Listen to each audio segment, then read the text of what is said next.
Hi friends, యువత యొక్క శక్తియుక్తులను వెలికితీసే విధంగా మరియు వ్యాపారాల్లో ఆర్థికంగా యువ స్వశక్తితో ఎదగాలని తెలంగాణ ప్రభుత్వం వారికి చేయూతనిచ్చే గొప్ప అవకాశం కల్పిస్తుంది.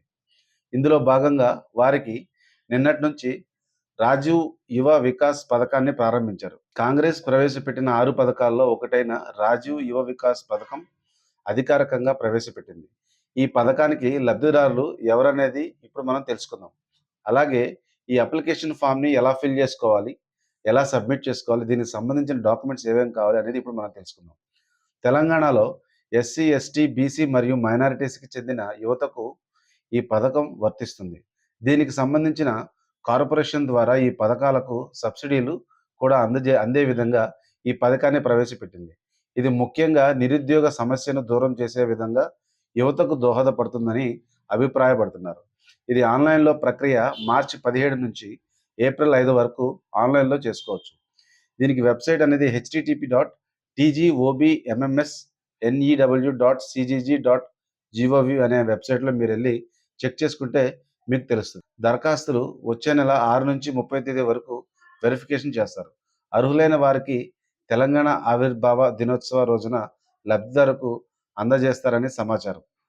5,00,000 మందికి 5,000 కోట్ల వరకు రాయితీ రుణాలు ప్రభుత్వం కార్పొరేషన్ ద్వారా అందించనున్నాయి. అర్హులైన యువతీ యువకులకు 3,00,000 వరకు విలువైన వాటిల్ని మంజూరు చేస్తారు. ఈ ఈ లోన్‌కి సంబంధించి ఫర్ సపోజ్ మనం ఏదైనా ఒక ₹1,00,000 లోన్ తీసుకునుంటే దానికి 80% వరకు సబ్సిడీ ఇస్తారు. అంటే మనం పే చేయాల్సింది 20,000 వరకే. అలాగే 2,00,000 లోపు ఎవరైనా లోన్ తీసుకునుంటే దానికి సంబంధించి 70% వరకు మనకి సబ్సిడీ ఉంటుంది. అలాగే మనము 3,00,000 వరకు ఏదైనా మనం తీసుకునుంటే దానికి 60% వరకు సబ్సిడీ అనేది ఇది పొందవచ్చు. ఈ రాజీవ్ యువశక్తి పథకానికి కంపల్సరీగా ఎడ్యుకేషన్ అనేది ముఖ్యమైనది. తప్పనిసరిగా ముఖ్యంగా వికలాంగులకి మొదటి ప్రాధాన్యత ఉంటుంది. మీరు ఎప్పుడైనా సరే ఇదివరకు 5 ఇయర్స్ లోపు ఎవరైనా ఈ లోన్ పొందిన వాళ్ళైతే ఆ రాజీవ్ యువశక్తి పథకం అనేది మీకు వర్తించదు. ఒక కుటుంబానికి ఒకరికి మాత్రమే ఈ పథకం ఆన్‌లైన్‌లో చేసుకునే అవకాశం ఉంది. దీనికి సంబంధించిన డాక్యుమెంట్స్ ఏం కావాలనేది మనం ఇప్పుడు తెలుసుకుందాం. ఆధార్ కార్డ్ ఒకటి కావాలి.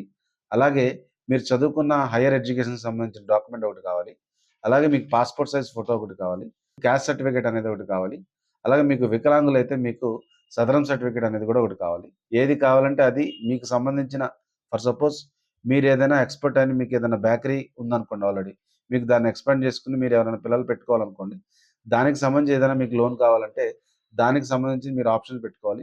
అట్లా మీ రిలేటెడ్ ఫీల్డ్ ఏదైతే ఉందో దానికి సంబంధించిన ఆప్షన్‌లు అయితే మీకు పెట్టుకుంటే మీకది లోన్ అనేది ఈజీ ప్రాసెస్ అవుతుంది. అండ్ నెక్స్ట్ ఇంకోటేంటంటే చాలామందికి బేకరీస్ కానీ, నెట్ షాప్ గానీ, బ్యాంగిల్ షాప్ గానీ, బ్యూటీ పార్లర్‌లు గానీ, అలా మీకు సంబంధించిన రిలేటెడ్ వర్క్ ఏదైనా సరే మీకు దానిలో నైపుణ్యం ఉంటే మీరు దాన్ని సంబంధించి మీరు గవర్నమెంట్‌కి ఈ లోన్ అనేది పథకం అప్లై చేసుకుంటే మీకు సబ్సిడీ వచ్చేస్తది. ఈ రకంగా మీరు ఈ పథకానికి ఈ విధంగా ఈ పథకానికి మీరు అర్హులవుతారు. Okay friends. దీనికి సంబంధించిన సమాచారం మీకు ఇన్ఫర్మేషన్ వచ్చిందనుకుంటున్నాను. అండ్ మరికొన్ని మంచి వీడియోతో మీకు నెక్స్ట్ వీడియోలో నేను మీకు వస్తాను. అండ్ ఈ ఛానల్ మీరు ఫస్ట్ టైమ్ వచ్చినట్లయితే సబ్స్క్రైబ్ చేసుకొని లైక్ చేసుకోండి. సో దట్ ఇటువంటి వాల్యుబుల్ ఇన్ఫర్మేషన్ మీకు ఎవరికైనా షేర్ చేసుకోవాలన్నా, మీకేదన్నా ఇటువంటి వాల్యుబుల్ వీడియోస్ పెట్టాలన్నా కూడా మాకు సపోర్టివ్‌గా ఉంటది. Okay friends.